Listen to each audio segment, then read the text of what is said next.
khabiirka kubadda cagta Christian Sitton oo daboolka ka qaaday 3 meelood ee lagu dagaalami doono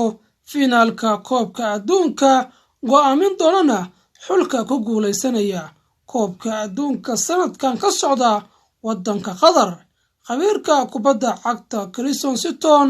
ayaa tilmaamay 3 meelood oo labada xul ee Faransiiska iyo Argentina ku dagaalami doonaan finaalka koobka adduunka ee hadda kuwaas oo cidii ku guuleysata ay si fudud u qaadi doonto koobka adduunka. dagaalka u dhaxeeya labada ciyaartooy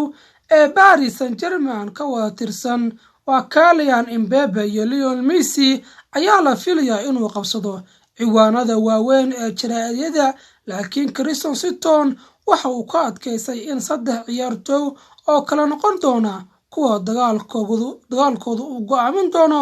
ciyaarta u dhaxaysa Faransa iyo Argentina. Christian Sitton oo muuqaal ka qoray wargeyska Daily Mail ayaa wuxuu dul istaagay laacibka lagu magacaabo Antonio Griezmann oo dib u helay ciyaartii si wanaagsaneed kuna soo laabtay qaab ciyaareed aan caadi ahayn kuna soo muuqday kulamada ay xulka Faransa la dheeliyeen xulka Monaco. da'yarka reer Argentina ee lagu magacaabo Fernandes waxa uuna yiri waxaan daawanay Antonio Griezmann kulankii Monaco haddii aynu ogeyn inuu ka mid yahay weeraryahanada ugu wanaagsan kubadda cagta 10 sanadood ee la soo dhaafay waxay noqon doontaa in aynu u malayno inuu ka mid ahaa dhexda ugu wanaagsan shaqadiisa daafaca. semifinaalkii waxa ahayd mid cajaa'ib leh oo sabtay guushii dalkiisa Faransa waa laacibka lagu magacaabo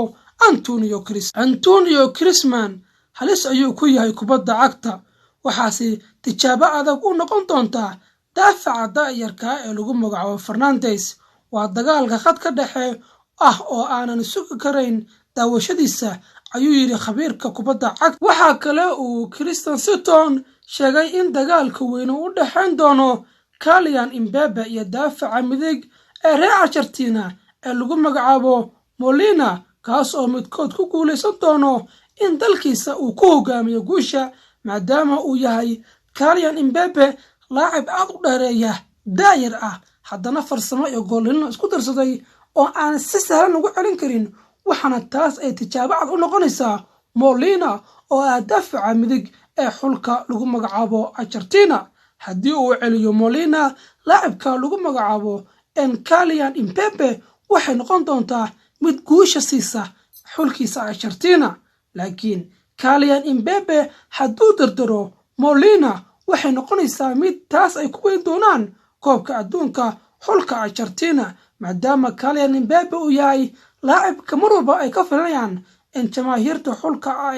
Faransa guusha maadaama uu yahay laacibka hadda ugu goolasha badan ee koobka adduunka ka socda wadanka Qatar wuxuuna rabaa in sanadkii 2018 soo galay xulka Argentina inuu mar labaad u xasuusiyo waxa uu ku sameeyay Marcos Rojo sanadkii 2018. waxa kale uu sheegay khabiirka in dagaalka labaadna uu dhex mari doono Marcos Rabiot iyo laacibka lagu magacaabo Messi maadaama ognahay laacibka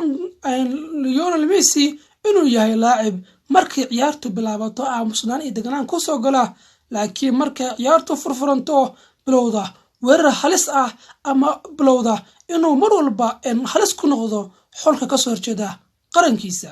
waxaa ognahay Antonio Griezmann inuu yahay laacib asaguna khadka dhexe weerarka ilaa daafaca isku xiraya maadaama aan daawanay kulamada ay ka soo ciyaareen koobka adduunka sidii kulankii England iyo kulankii Monaco oo Antonio Griezmann si fiican uga dhex muuqday in kulamadii la soo dhaafay ay soo ciyaareen xulka Faransa. ma noqon doonaa mid lagu celin doono koobka adduunka wadankii 2018 uu ka degay ee lagu magacaabo magaalada caasimadda ee Paris ma wuxuu gablan doonaa wadanka Argentina? saaxiibayaal habeen wanaagsan ayaa idin leenahay commentiga wixii faahfaahin nagu reeba like iyo share-tana nagu qurxiya fiidiyowga waa ku mahadsantihiin saaxiib la jaanqaadkiina.